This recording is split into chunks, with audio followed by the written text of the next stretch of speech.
So what we're going to do now is talk to Nick Barber, who's an Emeritus Professor at UCL School of Pharmacy, a little bit more about Warfarin and how it's developed over the years and how the role of the pharmacist has developed around the drug.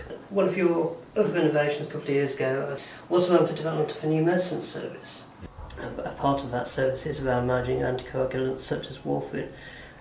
Can you tell me a little bit about how the NMS would fits into that sort of that general process of managing the drug for the patient?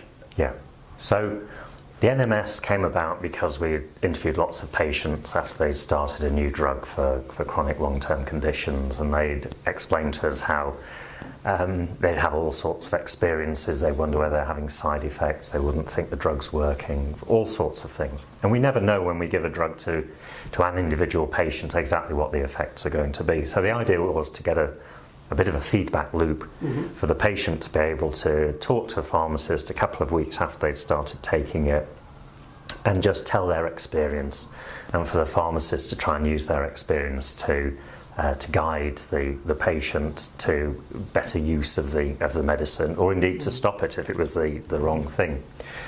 So it's a chance for the patient to tell their story about their experience living with this medicine, this technology, or medicines are technologies.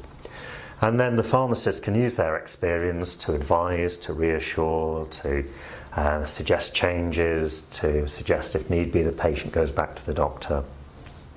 So the idea is to try and hone the drug and the patient to bring them together as well as possible, and that's not just at a chemical level, at a sort of behavioural level as well as what you're doing with the medicine.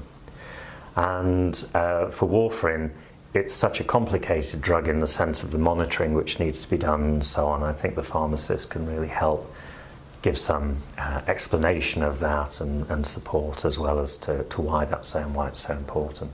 And the pharmacist is key to that whole process of understanding the drug and understanding the patient and understanding what is the appropriate use of the drug given the patient's history, behaviour and lifestyle and so on. That's right, because they've got that experience and that pharmaceutical gaze to impose on the drug. The drug's not just a solution, an answer to a problem. This patient's presented with X, the answer to X is drug Y, off you go. It's a recognition that these things are quite complicated. The GP doesn't have time in a 10-minute consultation to sort all this through, or the doctor in an outpatient clinic. And it's a chance for them all to start working on that together. And indeed, in some places, the pharmacist takes a more active role in the monitoring of the Warfarin as well. Well, thanks so much, Nick. Thank you. It's been a pleasure.